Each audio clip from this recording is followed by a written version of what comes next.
Oke, bismillahirrahmanirrahim. Assalamualaikum warahmatullahi wabarakatuh. Good morning everybody. Selamat pagi ya.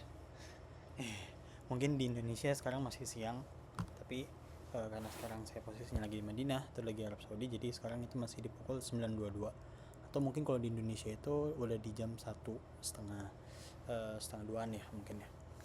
Oke, di video kali ini saya akan mempresentasikan atau menjelaskan video tentang REST API ya, REST API dengan Laravel. Tapi mungkin sekarang saya akan memulainya dari pengertian backend dan API, kemudian nanti REST API Laravel itu apa gitu. Langsung saja kita mungkin akan searching by googling ya supaya lebih akurat. Kita mulai dari apa itu backend, sedikit tentang apa itu backend ya. Apa itu backend developer?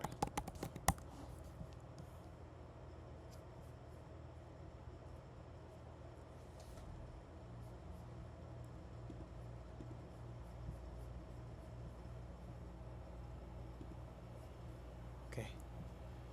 Kalau kita lihat di sini, kita lihat dari ringkasan AI dulu ya, AI dari Google dulu ya, kita lihat ya. Backend developer adalah profesional yang membangun dan memelihara bagian sisi server ya, dan aplikasi atau situs web termasuk server, database, dan logika inti. Mereka bertanggung jawab memastikan semua fungsi di balik layar berjalan lancar, aman, dan efisien meskipun tidak terlihat langsung oleh pengguna akhir. Nah, kemudian AI-nya juga menjelaskan ada beberapa tugas utama dari seorang backend gitu loh. Ini kita membahas backend secara umum dulu ya. Yang pertama, mengolah database, itu pasti ya, merancang, membuat, dan mengelola basis data untuk menyimpan dan mengambil data. Kemudian membangun API. Nah, di sini poinnya nih. Ini akan nyambung dengan apa yang akan kita bahas atau apa yang akan saya kasih tutorial gitu loh. Membangun API, membuat application programming interface ya. Ini sudah disinggung di awal ya pengertian dari API, nanti kita akan bahas juga sedikit. API agar aplikasi yang berbeda dapat berkomunikasi satu sama lain. Ya, apa maksudnya nanti kita akan bahas. Kemudian ketiga, mengembangkan server side logic ya, yaitu menulis code untuk menjalankan logika di server yang memungkinkan aplikasi berfungsi. Keempat, memastikan keamanan, melindungi aplikasi dari serangan dan ancaman dengan menerapkan langkah-langkah keamanan seperti enkripsi data gitu. Jadi yang membuat contoh ya website itu jadi aman ya dengan protokol-protokol agar aman dari serangan-serangan hacking, yaitu bagian backend juga gitu loh. Makanya tidak sedikit orang yang role-nya backend itu juga belajar tentang security, tentang apa namanya, tentang cyber security, sorry. Kemudian mengoptimalkan performa, memastikan aplikasi berjalan lancar, stabil, dan dapat diskala dengan baik gitu. Terus jadi tidak hanya memastikan, tidak hanya merancang doang, tetapi dia juga memastikan gitu loh. Oke, aplikasinya fitur-fiturnya bagus gitu, tampilannya bagus, tapi ketika di hosting ya, dia tidak berjalan dengan lancar, servernya error, servernya sering down ketika dipakai, usernya up to 1000, up to 5000, up to ratusan ribu, down dia servernya. Nah, itu siapa yang memastikan agar bisa optimal, agar bisa maksimal, yaitu seorang backend gitu. Kemudian yang terakhir, melakukan menguji kode untuk memastikan tidak ada kesalahan dan semuanya berfungsi dengan baik. Jadi ketika biasanya ya, yang saya tahu ketika aplikasi atau website produk itu sudah dibuat, itu juga nanti ada proses yang namanya proses testing gitu. Nah, itu tuh dilakukan juga dengan orang backend, karena memang pertama di testing dari segi servernya, dari segi fitur-fiturnya gitu. Kemudian keterampilan yang dibutuhkan. Nah, ini ada beberapa ibaratnya sedikit seperti roadmap ya, atau skill apa aja sih biasanya untuk seorang backend itu. Pertama ada bahasa pemrograman ya, menguasai bahasa seperti Python, Java, Ruby, dan lainnya. Kemudian database, memahami sistem manajemen data seperti SQL atau NoSQL. Kemudian API ya, jelas ini akan kita bahas juga API, application interface, application programming interface ya, mengetahui cara membuat dan mengintegrasikan RESTful API ya. Ini REST API yang akan kita pelajari. Kemudian struktur data dan algoritma, itu memahami konsep-konsep dasar ilmu komputer. Kemudian pengujian dan debugging, yaitu mampu menguji dan memperbaiki kesalahan dalam kode. Jadi seorang backend itu tidak hanya sekedar membuat, tapi dia juga bisa mentesting, kemudian mensolving gitu loh. Jadi tidak hanya membuat, sekedar membuat, tapi juga mensolving juga. Kemudian sistem kontrol versi, menggunakan alat seperti Git untuk mengolah perubahan code gitu. Ini sedikit tambahan dari saya ya, bagi teman-teman yang baru mulai terjun di dunia programmer ini atau dunia coding ini. Dalam mengartikan backend itu gampangnya gini,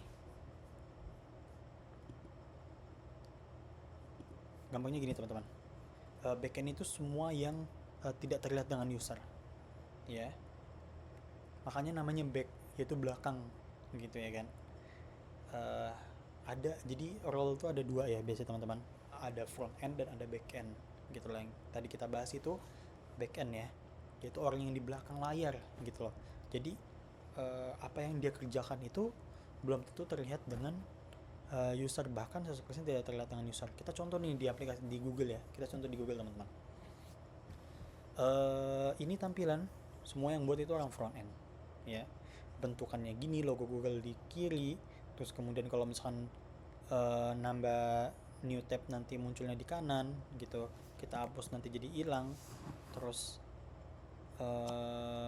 strukturnya kayak gini ya, hasil dari ini yang di sini, terus nanti ada fitur-fitur yang naro navbar nanti siapa, posisi navbar di mana, kemudian isinya intinya apa, kayak gitu, segala-gala yang berhubungan dengan tampilan itu orang front end. Tapi kalau back end itu hal yang nggak terlihat. Contoh mudahnya, ketika kita nambahin, kita pencet ya, itu akan melakukan aksi apa, itu yang menentukan adalah orang yang membuat, merancang itu adalah orang backend.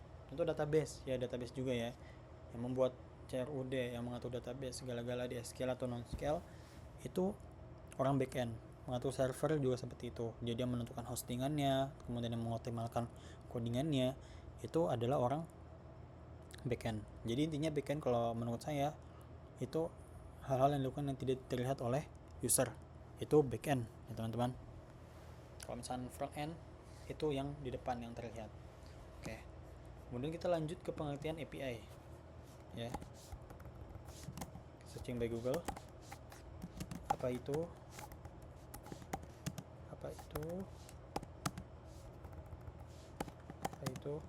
API ya. Kita lihat, kita mungkin baca dulu dari pertama. API adalah singkatan dari Application Programming Interface atau antarmuka pemrograman aplikasi, yaitu seperangkat aturan atau protokol yang memungkinkan dua aplikasi atau layanan perangkat lunak untuk berkomunikasi dan bertukar data. API berfungsi sebagai perantara atau jembatan yang menghubungkan berbagai sistem ya. Cara kerja API gimana sih? Cara kerja API adalah pertama, permintaan ya. Anda aplikasi yang memesan makanan atau data atau fungsi melalui pelayanan API. Dan prosesnya adalah pelayan API menyampaikan pesan Anda ke dapur server. Ini dianalogikan ya. Pertama, pesan permintaan. Jadi ada dibagi 3, permintaan, proses, kemudian direspons. Permintaan Anda, aplikasi yang meminta atau memesan makanan. Ya, makanan itu diartikan data atau fungsi, data fungsi diartikan di sini makanan. Kemudian melalui API itu sebagai pelayannya gitu. Jadi kita atau aplikasi yang meminta ya sebuah data ke siapa? Ke API itu pelayannya gitu di sini. Kemudian prosesnya gimana? Prosesnya API atau sebagai pelayan menyampaikan pesan Anda ya, pesan Anda atau di sini diartikan aplikasi, pesan dari aplikasi atau web ke dapur atau ke server untuk menyiapkan. Kemudian responsnya apa? Responsnya adalah nanti API atau pelayan mengembalikan makanan atau respons kepada Anda setelah selesai disiapkan gitu loh. Jadi contoh aplikasi atau web ya, itu nanti misal mau minta data ke server. Nah, itu nggak bisa langsung minta data ke server ya teman-teman. tapi harus lewat API. Disitulah fungsinya API, ya kan. Contoh penggunaan API, ya, aplikasi peta. Saat Anda menggunakan aplikasi peta di ponsel, API digunakan untuk mengambil data lokasi dan rute dari layanan peta, gitu teman-teman. Jadi Google Maps, ya, itu sebagai aplikasinya, kemudian dia meminta data ke aplikasi peta melalui API. Atau di aplikasi pembayaran, API memungkinkan aplikasi e-commerce untuk terhubung dengan sistem pembayaran agar dapat memproses transaksi. Contoh gampang, Shopee atau Tokopedia. Itu kan dia sebenarnya hanya sebagai ladang e-commerce, ya, sebagai market aja kan. Nah, pasti market itu ada proses pembayaran transaksi, ya. Nah, itu transaksi kan kita bisa dengan e-wallet atau dengan m-banking, ya, atau dengan bank. Itu kan bukan punyanya Tokped atau punyanya Shopee kan. Nah, Shopee bekerja sama atau meminta data, ya, melakukan proses transaksi itu dengan bank. Nah, ini disitulah terjadi proses permintaan data melalui API, gitu. Atau agregator tiket, saat Anda mencari tiket penerbangan di situs web, API dari berbagai maskapai penerbangan digunakan untuk mengambil dan menampilkan data ketersediaan tiket secara kebersamaan, gitu. Terus dibahas juga manfaat API, teman-teman, ya.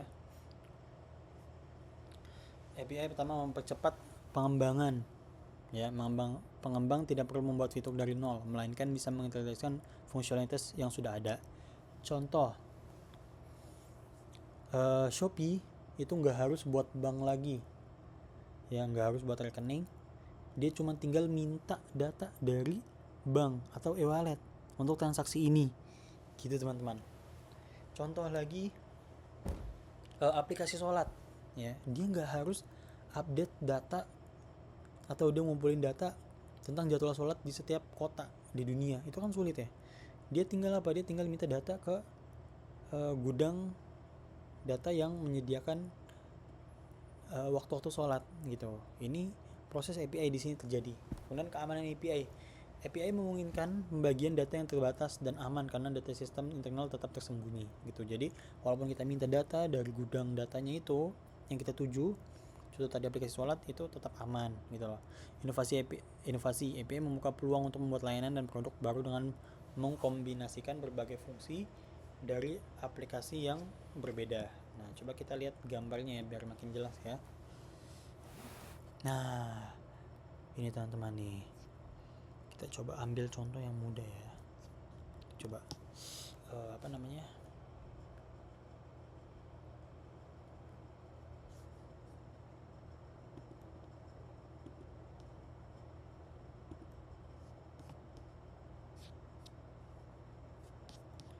kita coba apa namanya,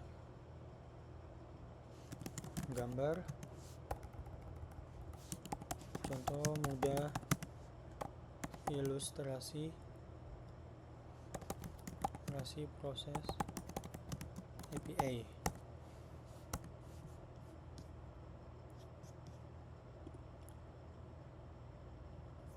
Waduh, malah ini yang munculnya, guys.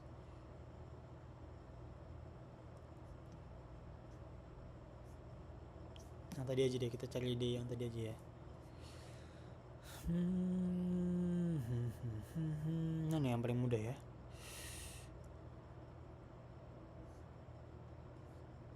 Nah, ini aja nih, ini kayaknya mudah nih. Nah, ini guys, contohnya ada database, ya. Database apapun yang dibutuhkan dari misalkan dari Firefox, Chrome, Excel, Safari, Opera, atau dari Windows, dari Android, dari Apple, mereka kan pasti butuh data, ya. Nah, mereka tuh nggak harus susah-susah buat ngumpulin data, gitu loh. Kayak tadi misalkan aplikasi peta di Apple, itu dia nggak harus kayak nyari connectionnya gitu untuk mapsnya, itu susah-susah bikin, dia nggak harus. Dia tinggal lewat API minta ke database. Seperti itu, teman-teman. Kira-kira itu adalah pengertian dari API. Kemudian kita coba lihat apa yang dimaksud dengan REST API, ya, teman-teman, ya.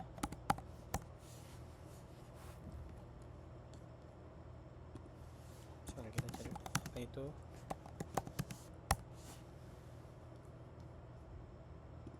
Nah, ini REST API ini ya. Dia agak beda ya pengertiannya. Lebih mengkerucut sih lebih tepatnya. Ya, REST API adalah Representational State Transfer Application Programming Interface, yaitu antar muka pemrograman aplikasi yang menggunakan prinsip-prinsip arsitektur REST untuk komunikasi antar sistem melalui protokol HTTP. Gitu. Jadi dia nggak langsung minta ke server gitu. Dia ada protokolnya dulu, HTTP-nya dulu. REST API memungkinkan aplikasi untuk mengakses dan memanipulasi resource atau sumber daya seperti data di server secara efisien dengan menerapkan batasan seperti stateless, tidak menyimpan status antar permintaan, atau client server, cacheable, dan uniform interface gitu. Dan dibahas juga cara kerja REST API. Permintaan dari klien ya. Kemudian klien seperti aplikasi web atau seluler mengirimkan permintaan HTTP, misalnya get, post, put, delete ke server melalui URL endpoint tertentu. Kemudian proses di server ya, proses servernya gimana? Server menerima permintaan dan memprosesnya misalnya dengan mengambil data dari basis data atau melakukan operasi lain yang diperlukan. Kemudian respon dari servernya itu gimana? Untuk servernya adalah server mengirimkan kembali respons ke klien yang umumnya berisi data dalam format seperti JSON atau XML atau pesan konfirmasi keberhasilan operasi. Kemudian karakteristik utama REST API itu gimana sih? Dia pertama stateless. Setiap permintaan harus berisi semua informasi yang dibutuhkan untuk memahaminya tanpa bergantung pada status dan permintaan sebelumnya. Kemudian client server, yaitu memisahkan klien dan server secara jelas, memungkinkan keduanya dikembangkan secara independen, cacheable. Kemudian kedua ada cacheable. Respons dapat di-change oleh klien atau server yang dapat mengurangi lalu lintas jaringan dan mempercepat respons. Kemudian yang keempat adalah uniform interface, memiliki antarmuka yang seragam dan konsisten untuk memudahkan komunikasi antara sistem yang berbeda. Kemudian yang terakhir ada sistem layering. Sistem dapat terdiri dari lapisan-lapisan yang terpisah, misalnya untuk keamanan dan load balancing yang tidak saling mempengaruhi. Oke, nah kita sudah bahas tadi pertama dari backend developer itu apa, kemudian API apa, dan yang lebih mengkerucut lagi REST API. Kemudian next kita akan membahas gimana caranya kita mengolah API ya, menjalankan API yang akan kita pakai yaitu REST API di Laravel.